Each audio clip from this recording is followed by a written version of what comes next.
बच्चों, आपका स्वागत है आपके ई लर्निंग हिंदी कक्षा में। और आज हम लोग तीसरी कक्षा का पहला पाठ, जिसका शीर्षक है भाषा के प्रश्न उत्तरों का पुनः अभ्यास करेंगे। ठीक है, तो आप सभी अपने पाठ्य पुस्तिका की पृष्ठ संख्या 9 देखिए।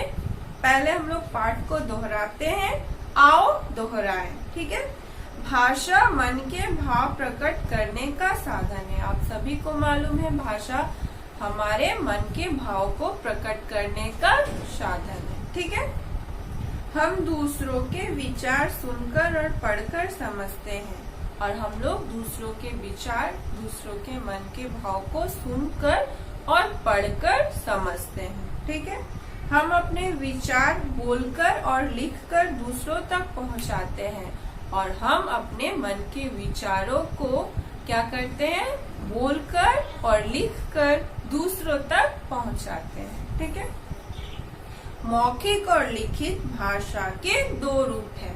भाषा के दो रूप हैं, क्या है, मौखिक और दूसरा है लिखित। पहला है मौखिक और दूसरा है लिखित। लिखने का ढंग लिपि कहलाता है, और लिपि किसे कहते हैं, या लिपि क्या है, लिखने का ढंग ही लिपि कहलाता है। ठीक है, अब आइए प्रश्न उत्तर देखते हैं। पहला प्रश्न है, आप अपने मन की बात अपने मित्र को कैसे बताते हैं। ठीक है, या कैसे बता सकते हैं, तो उत्तर क्या होगा, भाषा के माध्यम से। दूसरा प्रश्न देखिए, लिखने के ढंग को क्या कहते हैं, लिखने के ढंग को लिपि कहते हैं। ठीक है, तीसरा प्रश्न है, यदि भाषा न होती तो क्या होता। यदि भाषा न होती तो हम अपने मन की बात दूसरों को नहीं बता सकते। ठीक है बच्चों, अब आइए सही या गलत का निशान लगाइए। ठीक है, आपको सही वाक्य में सही और गलत वाक्य में गलत का निशान लगाना है। ठीक है, जैसे आप सबको मालूम है, क देखिए, ईमेल मौखिक भाषा का एक रूप है, नहीं, यह लिखित भाषा का एक रूप है, इसलिए यह वाक्य गलत है, यहाँ पर गलत का निशान होगा। ठीक है, ख देखिए, भाषा के लिखित रूप को लिपि कहते हैं। हाँ, भाषा के लिखित रूप को लिपि कहते हैं, इसलिए यहाँ पर सही का निशान लगाएंगे। ठीक है, अंग्रेजी भाषा की लिपि रोमन है। हाँ, अंग्रेजी भाषा की लिपि रोमन है, इसलिए यह वाक्य सही है, यहाँ सही का निशान होगा। घ है, केरल में तमिल भाषा बोली जाती है। यह वाक्य गलत है, इसलिए यहाँ गलत का निशान होगा। पर अंग है, भाषा के दो रूप है। हाँ, हमने भाषा के दो रूप पढ़े हैं, इसलिए यह सही वाक्य है, यहाँ पर सही का निशान होगा। अब आइए पृष्ठ संख्या 10 और देखिए, उचित शब्द से खाली स्थान भरिए। यहाँ कुछ शब्द दिए गए हैं, जिसकी सहायता से आपको खाली जगह भरनी है।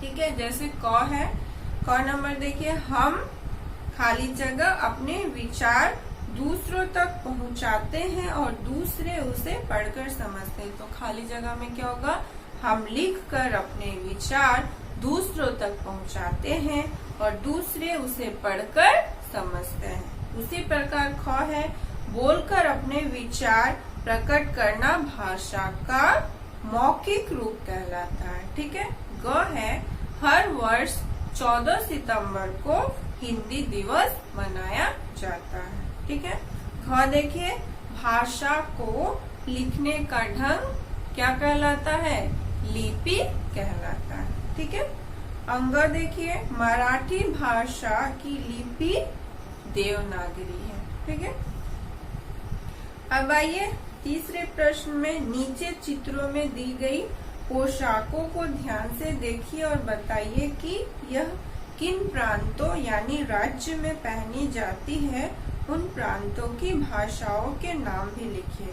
चित्रों के माध्यम से आपको बताना है यह पोशाक किन राज्यों में पहनी जाती है और उस राज्य की भाषा क्या है। यह तो आपको समझ में आ गई है।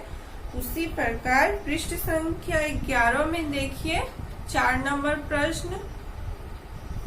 चित्रों में व्यक्तियों की पोशाक देखकर उनकी मातृभाषाएं लिखिए। ठीक है, यहाँ पर कुछ चित्र दिए गए हैं, उनकी पोशाक की मदद से आपको यह बतानी है कि यह कौन से राज्य की पोशाक है और उसकी भाषा क्या है। भाषा लिखनी है, यहाँ पर ऑप्शन दिए गए हैं। ठीक है, अब है उसके बाद जरा सोचिए, सोचकर बताना है आपको। अगर पेड़ पौधे भी बोल पाते तो वे आपसे क्या बातें करते। सोचिए, इस चित्र को देखिए और बताइए कि सफल संवाद के लिए इन्हें क्या करने की आवश्यकता है। ठीक है, यहाँ एक चित्र दी गई, इसकी सहायता से आपको बतानी है कि एक सफल संवाद के लिए इन लोगों को किस चीज की आवश्यकता है। अब देखिए, नेत्रहीन व्यक्ति पढ़ने के लिए किस लिपि का प्रयोग करते हैं। जैसे आपको पता है, ब्रेल लिपि। अब आइए पृष्ठ संख्या 12, इसमें मैंने आपको होमवर्क दिया था, सभी ने सही किया है। उसके बाद है जीवन मूल्य। हमने इस पाठ से क्या सीखा।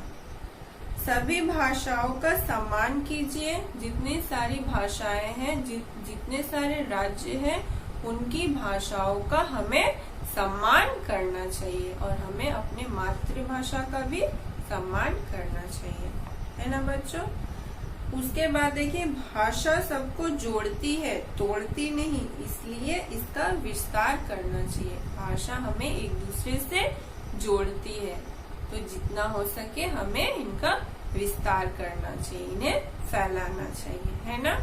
तो बच्चों, आज के लिए यहीं तक, धन्यवाद।